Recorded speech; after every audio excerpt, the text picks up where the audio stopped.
Good evening, ladies and gentlemen. All right, on behalf of UBM India and on my own personal behalf, I, Deepa Bakshi, welcome all you lovely people to Giving Back 2015 CSR and NGO Awards.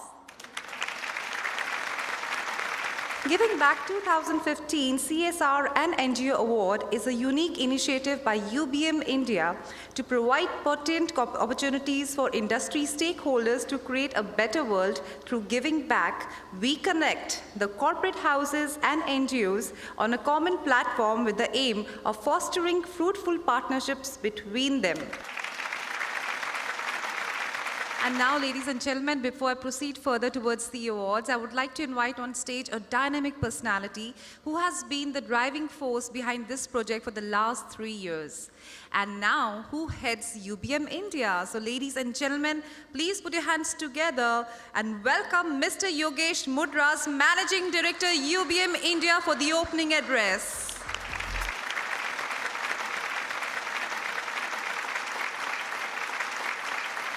Thanks, Deepa.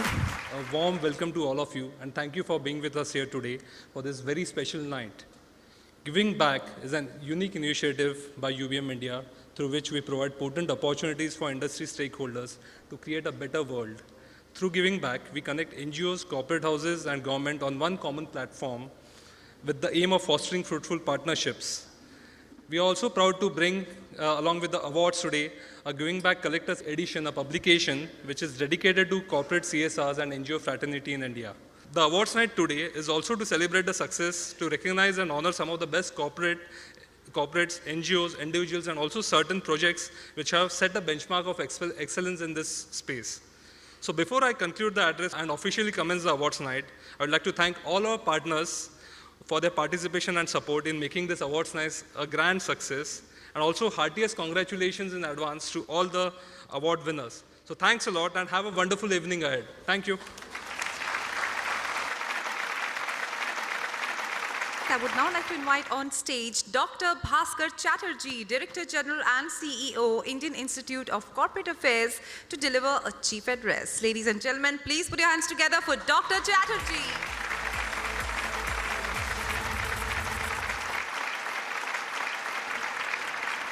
Very good evening to all of you. Let me at the outset thank the organizers from the bottom of my heart for allowing me to be here this evening with you, and also for bringing in representatives from the NGO and the corporate sector for what we hope will be a very encouraging and a very stimulating interaction. I represent, ladies and gentlemen, the Indian Institute of Corporate Affairs, and we are, in a sense, the National Foundation for Corporate Social Responsibility. And in that sense, we try and facilitate all that it takes to get the CSR movement rolling. All of you assembled here, distinguished delegates, prize winners, ladies and gentlemen, thank you very much for giving me a patient hearing.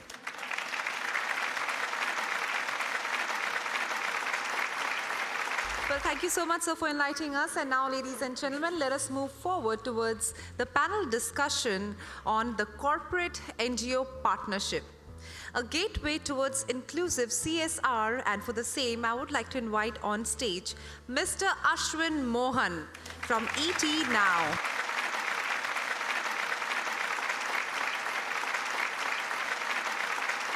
Good evening, ladies and gentlemen. Such a pleasure to be here on this wonderful evening. And on behalf of UBM India, I would like to welcome all of you once again to Giving Back 2015 CSR and NGO Awards. Corporate NGO Partnership, a gateway towards inclusive CSR. That's the theme for today's panel discussion. And without further ado, introduce our esteemed panelists for today's discussion. Let's start off with Dr. Bhaskar Chatterjee, Director General and CEO, Indian Institute of Corporate Affairs.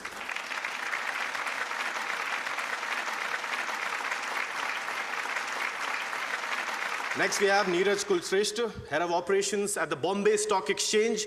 He's responsible for trading, listing, and membership operations.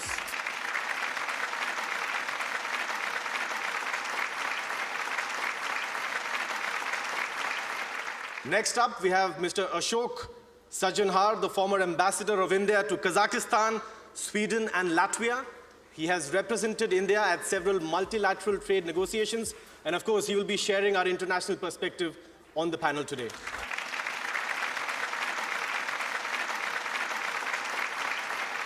He is followed by Suresh Reddy, director at SRF Foundation, who has 2 decades of experience with NGOs, corporate foundations, and the government.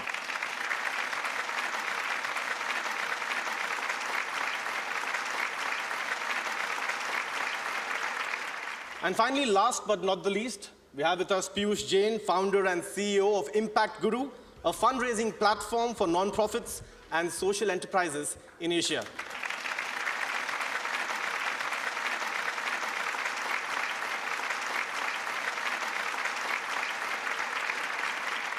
We're looking at an estimated 16,000 companies that will fall under the ambit of CSR. There are more than 3 million NGOs in India. And clearly the scope of collaboration is truly immense. And therefore today's panel discussion, the theme, also occupies great significance. How can corporates benefit by adopting CSR? I would like to start off by asking Dr. Chatterjee, is it fair to assume, sir, that corporates adopting CSR have a clear advantage over some of their peers when it comes to financials, tax ops, brand reputation, and stakeholder trust? All of these elements that you mentioned are true except the tax ops. But as for brand value, as for stakeholder trust, as for better image in society, which translates gradually into financials, certainly we expect that companies must benefit, should benefit. And across the world, I think we have enough evidence to show that certainly their worth in the marketplace improves a great deal. We have Mr. Sajanhar on the panel. He, of course, has represented India at several trade negotiations. Sir, you bring with you a wealth of experience to today's panel. Give us a sense of how corporates overseas have responded to CSR and what are some of the benefits that they have incurred. Well, I guess, as has been mentioned this evening, the path that we have chosen is a trailblazer in several ways. Because in other countries, you do find the corporates coming out, but that is more in terms of voluntary contributions and not in terms of legally mandated contributions. So here what we have done in India, we have made it legally mandated. But of course, there are a large number of spin-off benefits. You know what has been mentioned in terms of visibility, in terms of credibility, in terms of outreach. And I think the common people also, when they utilize their products, they also feel that they are making a contribution to the betterment of society. Fair point indeed. Let's also now try and get in the exchange viewpoint. Mr. Kulshrestha, would you like to add to what our panelists have had to say on the benefits of adopting CSR for starters? From our perspective, with all the listed companies, that's the universe that we really look at. It's been very encouraging. And I think it also shows a change in our society. While we can say that, okay, there was certainly this mandate, but we have certainly found companies to be going beyond the 2% mandate. So which is a healthy sign. And I guess it's an evolving process.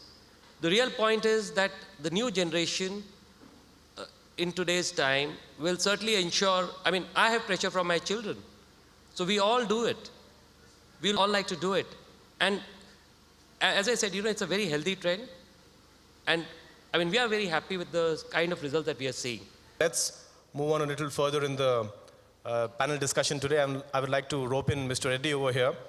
Mr. Reddy, has the new CSR legislation helped to reduce any potential trust deficit that might perhaps be there between corporates and NGOs, or do you think the regulations need to provide some more comfort between both the parties? because that at the end of the day is important to take the right steps in the right direction.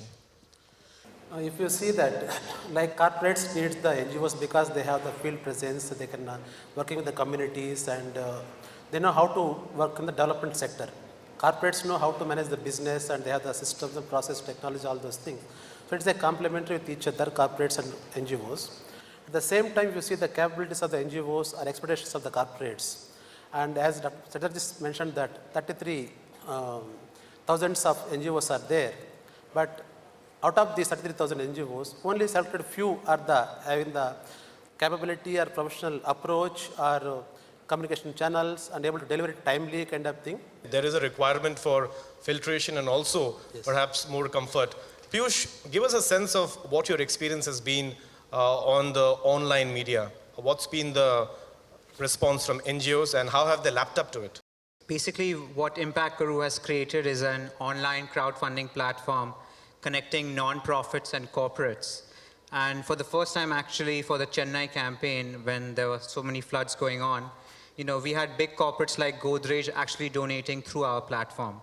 So the awareness that the government has created on the support that the non-profits require has really created this wave of collaboration, where you increasingly see a lot of intermediaries playing a great role who understand what the corporates are looking for, who understand what the non-profits are looking for, and being able to connect and being able to add value on both sides. So we will obviously continue to see that more and more going forward.